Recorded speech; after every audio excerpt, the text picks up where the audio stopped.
باقاعدہ آغاز کریں اور سب سے پہلے آپ کو بتائیں کہ ایران کے صوبے سیستان میں 8 پاکستانی شہری قتل کر دیے گئے۔ حملہ آوروں نے رات کے وقت ورک شاپ میں داخل ہو کر فائرنگ کی۔ وزیر اعظم میاں محمد شہباز شریف نے افسوس کا اظہار کیا۔ ترجمان دفتر خارجہ کا کہنا ہے کہ ایرانی حکام کے ساتھ رابطے میں ہیں۔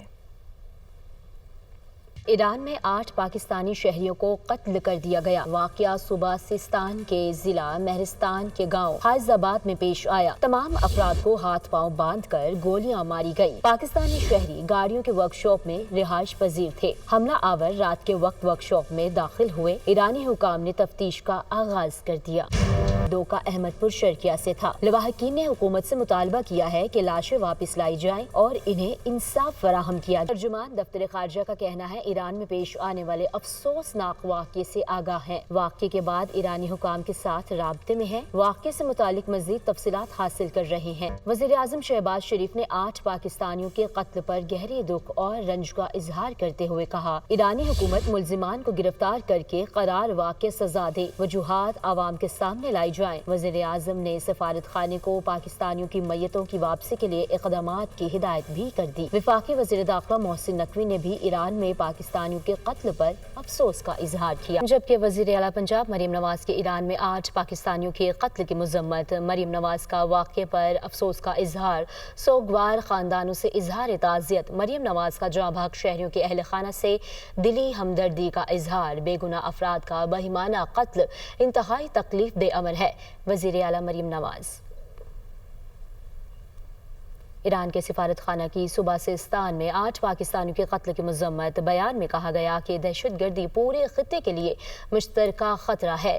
دہشت گردی کا مقابلہ کرنے کے لیے تمام ممالک کی مشترکہ کوششوں کی ضرورت ہے۔ مشترکہ کوششوں سے دہشت گردی کو ختم کیا جا سکتا ہے۔ دہشت گردی کی وجہ سے ہزاروں بے گناہ لوگوں کی جانیں گئی ہیں۔ ایران میں جاں بحق ہونے والے 8 محنت کشوں کے گھروں میں صف ماتم بچ گئی ہے۔ غم سے نڈھال اہل خانہ کا ایک ہی مطالبہ ہے کہ ان کے پیاروں کی میتیں جلد سے جلد پہنچائی جائیں۔ ہمارے نمائندے اطہر فاروق آوان اس وقت بہاولپور میں مقتول دلشاد کے گھر پر موجود ہیں۔ مزید ان سے بات کرتے ہیں۔ جی بالکل، ایران کے شہر میں جو ہے دہشت گردی کا شکار ہونے والے 8 معصوم معذور پاکستانیوں کے قتل عام کے واقعے کے بعد آج ہم اس بدقسمت خاندان اور اس گھر میں موجود ہیں کہ اس گھر کے جو ہیں 8 افراد گئے ہوئے تھے اور باقی یہ سارے آپس میں رشتہ دار تھے۔ میں اس وقت دلشاد مرحوم کے گھر پر ہوں کہ جس نے وہاں ایران میں موٹر میکینک کی ورکشاپ بنائی ہوئی تھی اور اس حادثے میں اس کا بیٹا دانش، اس کا برادر نسبتی جو ہے جعفر اور دوسرے جو اس کے قریبی رشتہ دار تھے ناصر، یہ سارے جو تھے یہ وہاں اسی کے پاس ہی کام کرتے تھے، وہیں رہتے تھے۔ اور وہ جو احمد پور شرقیہ میں 2 افراد قتل ہوئے وہ بھی وہاں ان کے پاس گئے تھے۔ کہ یہاں اس گھر میں کوہرام مچا ہوا ہے، کل سے صف ماتم بچھی ہوئی ہے۔ یہاں پر جو ہے ان کی جو خواتین ہیں ان سے بات کرتے ہیں۔ دلشاد کی جو بیوہ خاتون ہیں ان سے بات کرتے ہیں۔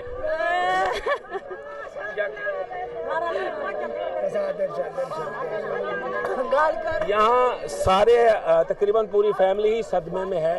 ایران میں قتل ہونے والا احمد پور شرقیہ کا رہائشی جمشید گھر کے 11 افراد کا واحد کفیل تھا۔ جمشید روزگار کے لیے پردیس گیا تھا۔ اہل خانہ غم سے نڈھال ہیں۔ ہمارے نمائندے زیاد شہزاد اس وقت ان کے گھر پر موجود ہیں۔ مزید ان سے جان لیتے ہیں۔ جی بالکل، ایران میں جو 8 پاکستانیوں کے قتل کی افسوسناک خبر ہے اس نے احمد پور شرقیہ کی فضا کو انتہائی سوگوار کر دیا ہے۔ 8 مقتولین میں سے 2 مقتولین کا تعلق احمد پور شرقیہ سے ہے، جن میں محمد جمشید اور خالد بھٹی شامل ہیں۔ میں اس وقت مقتول محمد جمشید کے گھر میں موجود ہوں۔